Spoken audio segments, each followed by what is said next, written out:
Hello, everyone, and welcome to Mind Tea, a podcast where we discuss sip-sized practical tools for meaningful living. I'm your host, Izzy Wan, a mindfulness teacher, tea ceremony host, hypnotherapist, and speaker. Today, I want to talk about something that I get asked probably the most often, whether it's from people my age who have just graduated from university, who are feeling lost and still figuring out what they want to do, or people in their 30s who have tried different careers and are content, but not ecstatic about their role, or from people close to retirement who realize they've probably worked their whole life for money, and they're wondering if now is finally the time to step into a new challenge.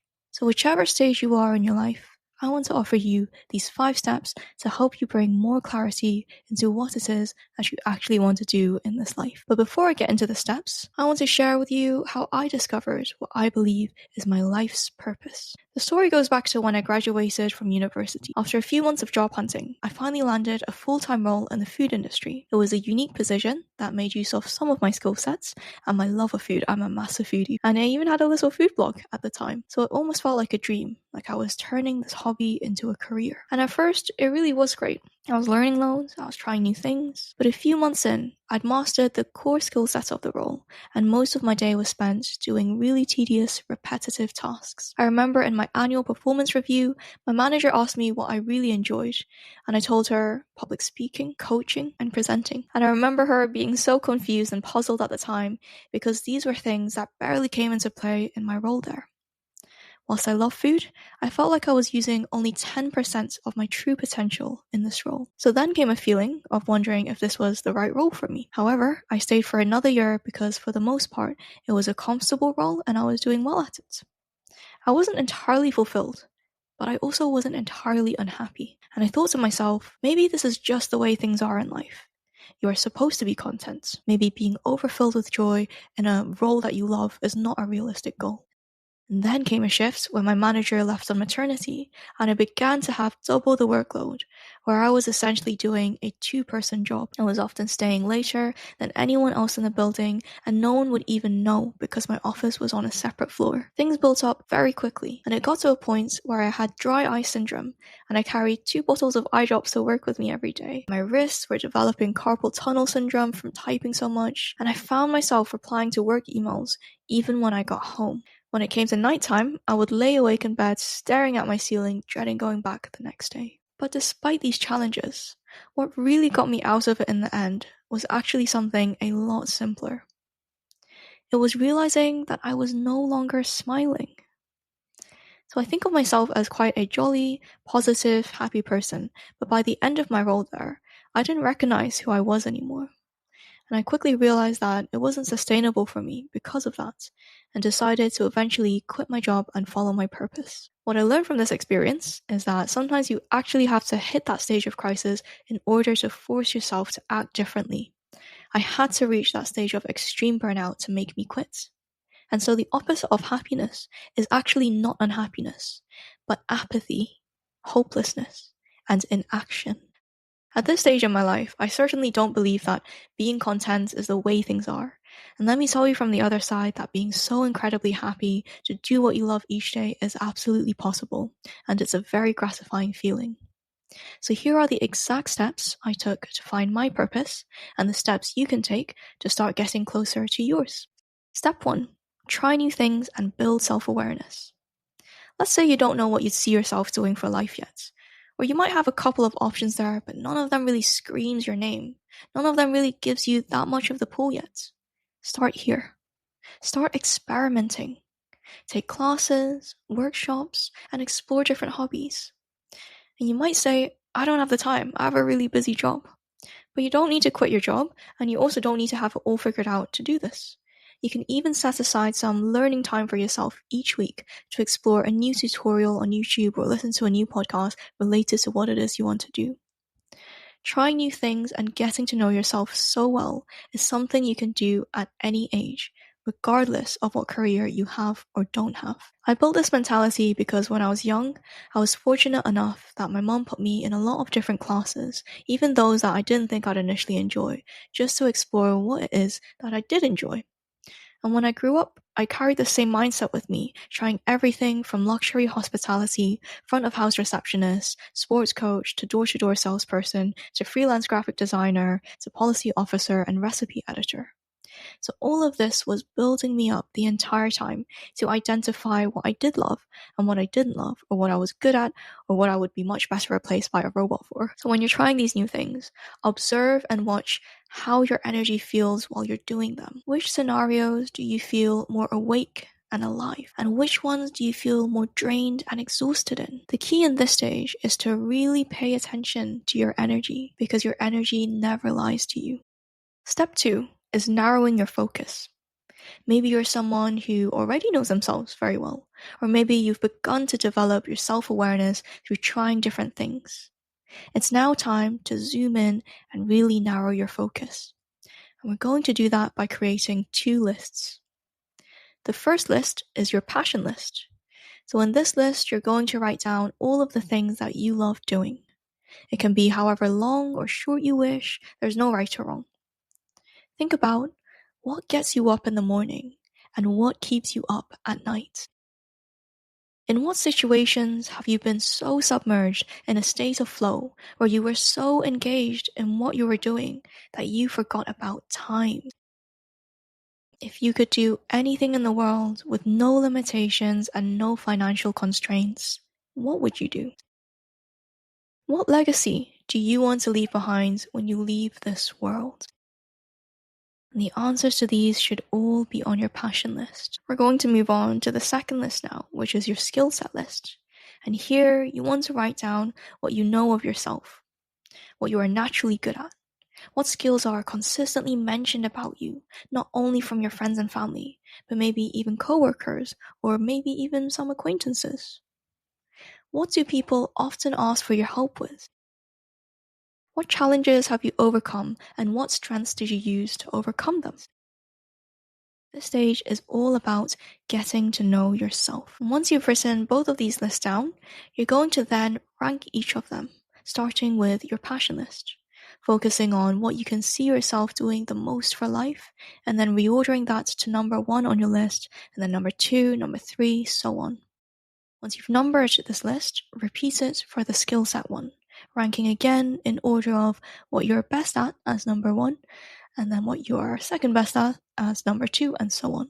Don't worry about what takes the top position in your list. It's not so much about getting the exact positioning right if you are struggling to choose between which should take the rank of 1 or 2. Often you may choose a path that lets you do both, or at least most of the things on the top of your list.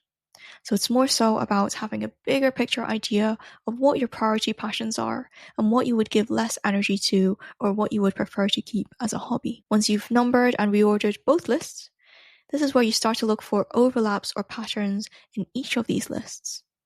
Do your passions fall under a certain theme, like creativity or logic? Are your skills mostly analytical, or are they people-oriented? Where the patterns start to emerge is where you will start finding your own unique zone of expertise. This picture will become a lot clearer of what potential paths you could take that most align with the essence of who you are. For me, on my passion list, I had sound healing, writing, cooking, psychology, public speaking, music, art, mindfulness, and sports. And on the top of my list was mindfulness. And I started to realize that a lot of what I enjoyed was mostly all creative, all people-focused, and they were all expressive. So I knew I needed to find something that would give me the freedom to have my own creativity, but also to work with others as well. Your purpose lies in the crossover between your top passions and your top skills. So let's say you love painting, but you're actually a terrible artist and your main skills are maths, logic, and negotiation. Then a painter is probably not your most aligned path. But you can still work with all of that in a role that complements all of them, such as an art dealer. So once you've done that, step number 3 is to find your why. Finding your why is so important. So take the top thing on the top of your list, what's ranked number 1, and ask yourself, why do I want to do this? Be really honest with yourself. What is the reason behind it? Finding your why is so important because when your purpose is bigger than yourself, you're much more likely to pour from a full cup. You'll also always have a reason to return to when things get tough, which inevitably they will in any profession. For me, I wanted to work in mindfulness because I want to help others live life more meaningfully. And looking at my skills list, communication, empathy, gratitude, I knew I was best placed to do this. It is the one thing my friends, family, and even acquaintances had consistently pointed out about me, the way I notice beauty in the everyday. So it helps me to trust that this path wasn't a random impulse. It was a potential destiny. Now, step 4 is where you start moving from clarity to strategy. Start to research all of the things that you could do to get into that career. Once I chose mindfulness, I started researching all of the different certifications available and comparing these in an Excel sheet. I knew I would need to get involved with the people who are already in this field, so I started to attend psychology talks, attend well-being courses, and also following others on social media who are already doing these things. Now, step number 5 are the micro actions you take towards your goal every day. Focus not on the huge task that you need to achieve, but on breaking every big task into a smaller one. So for me, starting a podcast seemed incredibly overwhelming, but I broke the immediate steps down into simple, actionable things I could easily do each day. For example, on Monday, I scheduled to research platforms that offer free music. On Tuesday, I scheduled to choose my favorite music and cut them down into 15-second clips, testing them for the intro or the outro of the podcast. On Wednesday, I scheduled to do a photo shoot at home for my podcast cover. On Thursday, I scheduled to ask for feedback on my podcast music and photo from friends, and on Friday, I had both the music and the cover ready to go. Essentially, you don't have to get the entire thing completed. You just need to focus on those micro 1% actions you can take towards your goals every day.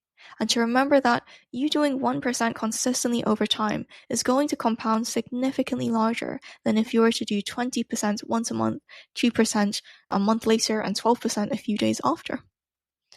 Focus on each immediate task first, prioritizing the most important ones to get you started, and then the other tasks will naturally flow on momentum. Once I realized I did my music and my cover, for example, the next steps was to create my Spotify podcast profile, and then the next was to write my scripts. But I didn't need to have all of that figured out to get started. I simply had to do my first step, searching the free music platforms, and the rest just simply fell into place. So those are the 5 things I did to get myself to where I am now, where I am still learning, but actively working towards what I love doing every day. I want to emphasize that this journey is about clarity first and action second. I didn't just quit my job overnight. I studied for my qualification while I was still working, and then spent 6 months saving up before handing in my notice. The goal is actually not to immediately quit with no plan, but to gain more clarity on what it is you want for yourself and in life. Then naturally, once you learn about yourself more and more, the next steps will become clearer to you over time. Whilst I haven't achieved the external metrics of what we define as success, I don't have 10k downloads on here or have full classes in every single one of my corporate or studio classes each week. I truly believe that all of those external metrics will come in time because I've already cracked the inner code. And even if they don't, I will have no regrets pursuing this path because I truly feel I have found my purpose and also my why for doing what I do now, which is far more important and meaningful to me than any external metrics could define. Trust me, when you are doing what you love and it is truly aligned with your skill sets, you'll be providing 10 times more value to the world than being stuck somewhere where you're not utilized your full potential and using only half of your skill sets or interest. So I hope this gave you some encouragement or insights on how you can get clearer on what your purpose is wherever you are on your journey. It is to 1. Try new things and build self-awareness. 2. Narrow your focus by writing down 2 lists on your passions and skills, then reordering them. 3. Asking yourself why. 4. Moving from clarity to strategy, figuring out the pathways you can take to get to your goal. And 5, daily micro actions every day, working towards what you want and breaking down the immediate tasks first. Alright guys, thank you for being here. And if you took any value from today's episode, do me a favor and take a moment to subscribe and rate the show so you never miss a moment of clarity. If there's anyone you know who will benefit from this episode, go ahead and share it with them or tag me in your socials. Until next time, keep steeping in wisdom and don't forget to take a moment for yourself today, even if it's just 5 minutes.